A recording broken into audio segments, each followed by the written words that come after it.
Good morning all of you. तो आज हम लोग बैंक जो है 50+ क्वेश्चन करेंगे। बहुत इंपॉर्टेंट क्वेश्चन है और ये ऑलरेडी क्विज में अपना हो चुका है।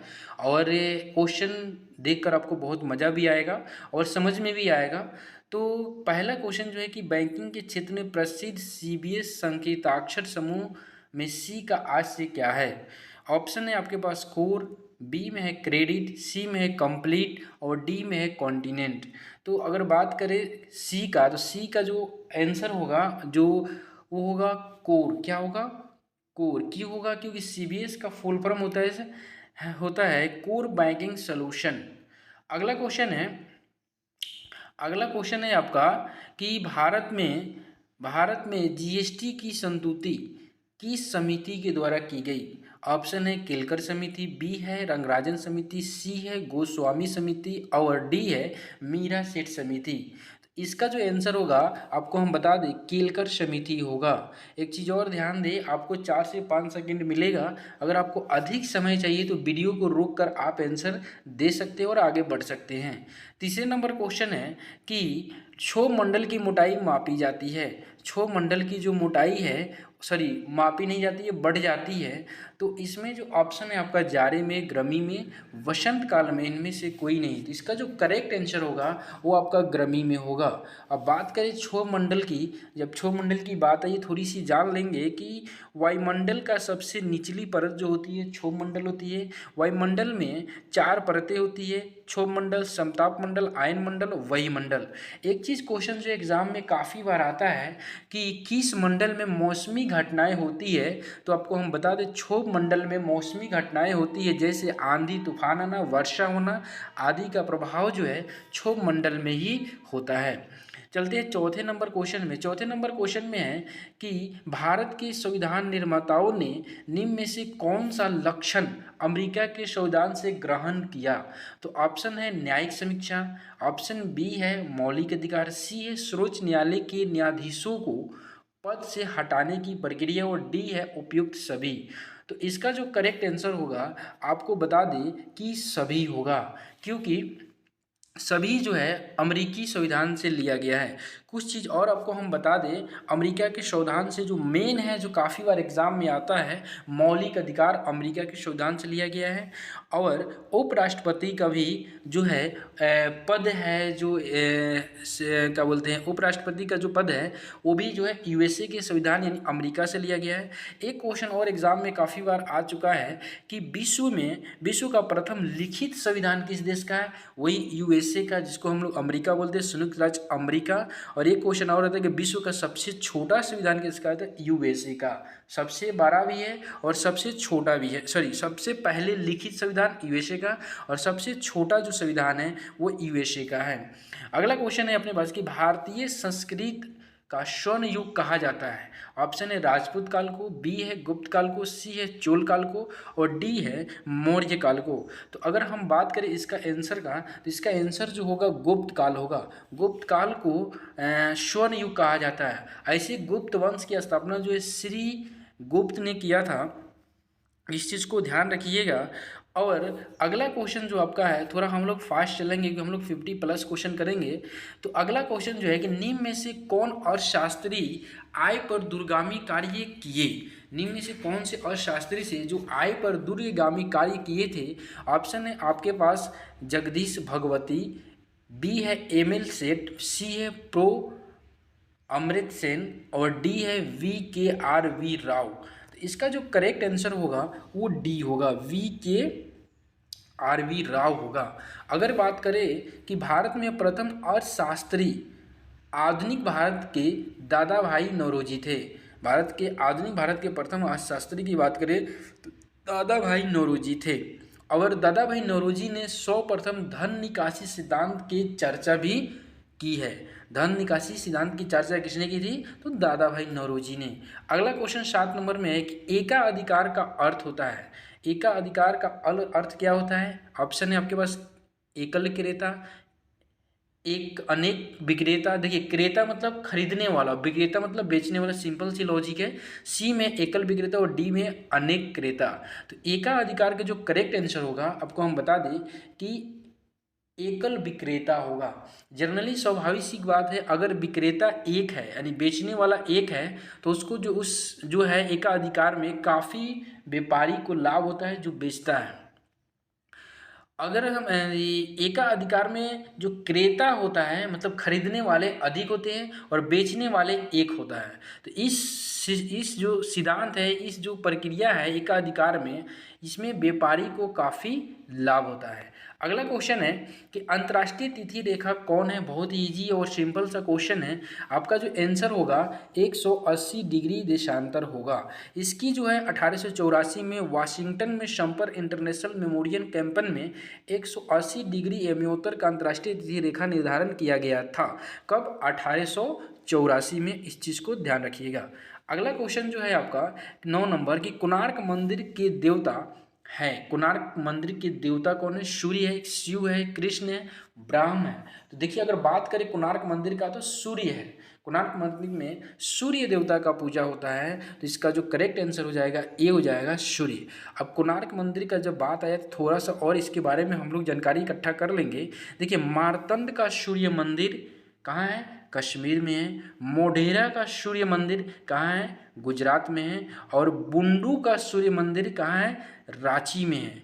उसी प्रकार अगर बात करें कोणार्क का सूर्य मंदिर में किस देवता का पूजा होता है तो सूर्य का। ये उड़ीसा में है, इस चीज़ को ध्यान रखिएगा। 10 नंबर क्वेश्चन की बात करें कि भारतीय संविधान का कौन सा अनुच्छेद राज्य सरकार को ग्राम पंचायत के गठन का निर्देश देता है। तो अगर इसका हम बात करें अनुच्छेद 40 है, अनुच्छेद 32 है, अनुच्छेद 48 है, अनुच्छेद 78 है। इसका जो करेक्ट आंसर होगा ये 40 होगा। ये क्वेश्चन ऑलरेडी क्यूज में चल चुका है, बहुत बार रिपीट भी हुआ है। तो अनुच्छेद 40 जो है बिल्कुल इसका करेक्ट आंसर है। अगर हम बात करें कि किस संशोधन द्वारा पंचायती राज जोड़ा गया तो इस चीज़ को ध्यान रखिएगा। संशोधन जो है 73वां संशोधन है। अगर हम बात करें कौन सी अनुसूची में पंचायती राज संबंधित है तो 11वीं अनुसूची, ध्यान रखिएगा 11वीं अनुसूची जो है पंचायती राज से संबंधित है। अब चलते हैं हम नेक्स्ट क्वेश्चन की तरफ। अगला क्वेश्चन है कि आर्की पेलागो का आश्रय है। आर्की पेलागो का आश्रय है ए पठार से, बी द्वीप से, सी झील से, डी पर्वत से। तो अगर हम इसका बात करें 11 नंबर का, इसका जो करेक्ट आंसर होगा ये होगा, आपको हम बता दें द्वीप। क्या होगा? द्वीप। जो आर्की पेलागो है वो आपको द्वीप से संबंधित है। किससे संबंधित है? द्वीप से संबंधित है।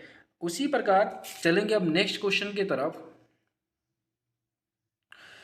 मिट्टी और पत्थर के टुकड़े का पहाड़ी की तल की ओर गमन करना कहलाता है। ऑप्शन ए है मृदा अपरदन, ऑप्शन बी है मृदा अवक्षेपण, ऑप्शन सी है नाइट्रोजन से युक्त होना और ऑप्शन डी है ह्यूमस की कमी से ग्रस्त होना। तो इसका जो करेक्ट आंसर होगा 12 का, आपको हम बता दें मृदा अपरदन होगा। मिट्टी और पत्थर के टुकड़ों का पहाड़ी से के तल से की ओर गमन करना, इसका मतलब होता है मृदा अपरदन। अगला क्वेश्चन है आपके लिए कि किस भारतीय महिला उद्योगपति को रॉयल सोसाइटी ऑफ एडिनबर्ग के फेलो से सम्मानित किया गया है। इसका जो ऑप्शन है ए है किरण मजूमदार शॉ, बी है नीता अंबानी, सी है रोशनी नादर मल्होत्रा और डी है इनमें से सभी यानी उपयुक्त सभी। इसका जो करेक्ट आंसर होगा, आपको हम बता दें इसका जो करेक्ट आंसर किरण मजूमदार शॉ होगा। उसी प्रकार अगला जो क्वेश्चन है काफ़ी इजी है कि कालिदास किस शासक के समकालीन थे। कालिदास जो थे किस शासक के समकालीन थे। ऑप्शन ए में है कनिष्क, बी में हर्षवर्धन, सी में समुद्रगुप्त और डी में है चंद्रगुप्त द्वितीय। तो इसका जो करेक्ट आंसर होगा, आपको हम बता दें चंद्रगुप्त द्वितीय के शासनकाल के समकालीन थे कालिदास। कालिदास जो थे चंद्रगुप्त द्वितीय के शासनकाल के समकालीन थे।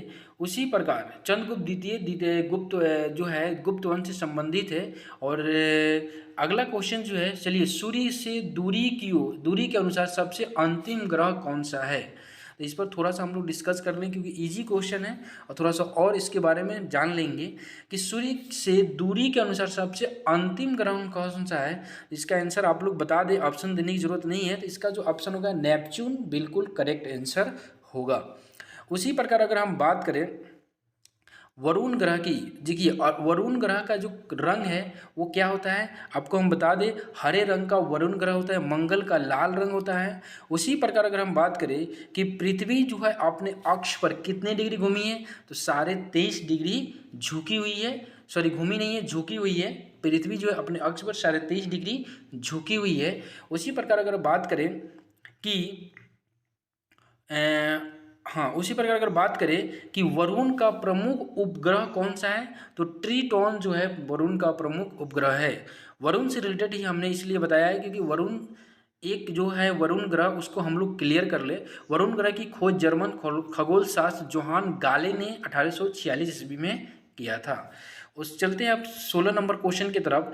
विश्व वायु गुणवत्ता सूचांक में दुनिया की सबसे प्रदूषित राजधानी है। ऑप्शन ए है ढाका, बी है ताशकंद, सी है इस्लामाबाद और डी है नई दिल्ली। तो जो 16 का आंसर होगा वो अपने ही देश का होगा। नई दिल्ली जो है विश्व का सबसे क्या है, प्रदूषित राजधानी है, इस चीज को ध्यान रखिएगा। अगला क्वेश्चन जो है 17 नंबर कि मौर्य वंश का अंतिम शासक कौन था। तो देखिए मौर्य वंश का स्थापना जो है चंद्रगुप्त मौर्य ने किया था, लेकिन इसका क्या पूछ रहा है, अंतिम शासक यानी सबसे अंतिम शासक कौन था मौर्य वंश का। तो मौर्य वंश का अंतिम जो शासक था, आपको हम क्लियर कर दें, बृहदर्थ था। कौन था, बृहदर्थ था। अब मौर्य वंश की बात हुई है तो थोड़ी सी जानकारी हम लोग इकट्ठा कर लेंगे। बृहदर्थ की जो हत्या है, उसका जो सेनापति पुष्यमित्र शुंग था, उसने 185 बीसी में किया था। बीसी का मतलब होता है ईसा पूर्व, 185 बीसी में कर दिया था। पुष्यमित्र शुंग ने शुंग वंश की स्थापना की थी। कौन सी वंश की, शुंग वंश की, यानी हसीन मासुक सम्मा है, एक ट्रिक हम बताए थे। तो देखिए मौर्य वंश के बाद कौन सा वंश आता है, तो शुंग वंश, इस चीज को ध्यान रखिएगा। उसी प्रकार अगर बात करें अगला क्वेश्चन का, अगला क्वेश्चन जो है आपके लिए है कि यात्री इब्न बतूता कहाँ से आया था। यात्री जो था इब्न बतूता कहाँ से आया था, मोरक्को से आया था, फ्रांस से आया था, कि तुर्की से, कि मध्य एशिया से। इसका जो करेक्ट आंसर होगा आपको हम क्लियर कर दे कि मोरक्को से आया था। कहाँ से आया था, मोरक्को से आया था। और एक चीज़ और बता दे, ये किसके शासनकाल में आया था, MBT, MBT का मतलब होता है मोहम्मद बिन तुगलक के शासनकाल में 1333 ईस्वी में आया था। कब आया था, 1333 ईस्वी में ये आया था। एक चीज़ और हम बात दें कि इब्न बतूता ने एक पुस्तक लिखा था, उसका नाम था रेहेला। रेहेला पुस्तक के लेखक कौन है, तो इब्न बतूता। याद रखिएगा, एग्जाम में काफ़ी बार क्वेश्चन रिपीट हो चुका है। रेहेला पुस्तक का जो है रेहाला नामक वृत्तांत बोलते हैं उसको। तो रेहला नामक पुस्तक या रेहला नामक वृत्तांत जो भी है, रेहला का जो रचना है इब्न बतूता ने किया था। चलते हैं अब नेक्स्ट क्वेश्चन की तरफ। नेक्स्ट क्वेश्चन जो है अपना, किस राज्य की अर्थव्यवस्था को मनी ऑर्डर अर्थव्यवस्था कहा जाता है। किस राष्ट्र की अर्थव्यवस्था को मनी ऑर्डर अर्थव्यवस्था कहा जाता है। ऑप्शन है छत्तीसगढ़, बी है झारखंड, सी है पंजाब और डी है उत्तराखंड। तो इसका जो करेक्ट आंसर होगा आपको बता दें, उत्तराखंड। उत्तराखंड की जो अर्थव्यवस्था उसे हम लोग मनी ऑर्डर अर्थव्यवस्था कहते हैं। चलिए अगला क्वेश्चन है 20 नंबर में आपका, कि भारत का पहला ई कचरा इको पार्क कहाँ खोला जाएगा। भारत का पहला ई कचरा इको पार्क कहाँ खोला जाएगा, बहुत ही इंपॉर्टेंट और VVI क्वेश्चन है। तो इसका जो आंसर है आपको बताना है। आपको हम क्लियर कर दें कि इसका जो आंसर है दिल्ली है। विश्व का सबसे कचरा जो राजधानी है दिल्ली है। और भारत का पहला ई कचरा इको पार्क कहाँ खोला जाएगा, तो दिल्ली में ही खोला जाएगा। अगला क्वेश्चन 21 नंबर में है कि अमीर खुसरो एक थे, क्या थे, ये आपको बताना है। कवि थे, इतिहासकार थे, संगीतज्ञ थे, या इसमें से तीनों यानी तीनों थे, ये आपको बताना है। इसका जो करेक्ट आंसर होगा आपको हम क्लियर कर दें। इसका जो करेक्ट आंसर होगा ये हो जाएगा तीनों, यानी इसका जो करेक्ट आंसर होगा ये हो जाएगा आपका तीनों, यानी कवि भी थे, इतिहासकार भी थे और संगीतज्ञ भी थे। देखिए इनको तोतिए हिंद के नाम से भी जाना जाता है, किसको, अमीर खुसरो को। और अमीर खुसरो जो थे अलाउद्दीन खिलजी के दरबारी कवि थे, इस चीज़ को ध्यान रखिएगा। अगला क्वेश्चन जो है 22 नंबर में, 22 नंबर क्वेश्चन है कि मौलिक अधिकार को लागू करने के लिए निम्नलिखित में से किसी न्यायालय द्वारा क्या जारी किया जा सकता है। ये आपको क्वेश्चन है और ऑप्शन है कि डिग्री, अध्यादेश, रीट, अधिसूचना। देखिए आप आंसर जो है वीडियो रोक कर दे सकते हैं, थोड़ा वीडियो फास्ट चलेगा क्योंकि हम लोग क्वेश्चन 50 करना है, तो आप उसको रोक कर दे सकते हैं। इसका जो करेक्ट आंसर होगा आपको हम बता दें कि रीट जारी कर सकता है। मौलिक अधिकारों को लागू करने के लिए न्यायालय जो है रीट जारी करता है, इस चीज़ को आप ध्यान रखिएगा। और अगला क्वेश्चन जो है हाँ, एक चीज़ और कि रीट के बारे में जब बात आई तो कुछ इसके बारे में जानना जरूरी है। उच्च न्यायालय के अनुच्छेद 226, उच्च न्यायालय के अनुच्छेद 226 याद रखिएगा, 26 के अधीन भी 5 रीट जारी कर सकता है। उच्च न्यायालय जो है अनुच्छेद 226 के अधीन कितने रीट जारी कर सकता है? 5। एक है परमादेश, अधिकार परीक्षा, उत्प्रेषण, प्रतिषेध और बंदी प्रत्यक्षकरण। इस चीज़ को ध्यान रखिएगा। चलते हैं हम नेक्स्ट क्वेश्चन की तरफ। देखिए 22 ही क्वेश्चन हम लोग करते हैं। अगर आपको अच्छा लगे तो आप इसको सपोर्ट करने के लिए ज़रूर बोले, तो हम लोग डेली जो है 50 क्वेश्चन का कंप्लीट करेंगे जो एग्ज़ाम के व्यू से काफ़ी इम्पोर्टेंट और एग्ज़ाम में आ सकता है, ऐसे क्वेश्चन को हम लोग क्लियर करेंगे। तो thank you, best of luck, मस्त पढ़ते रहिए और आगे बढ़ते रहिए।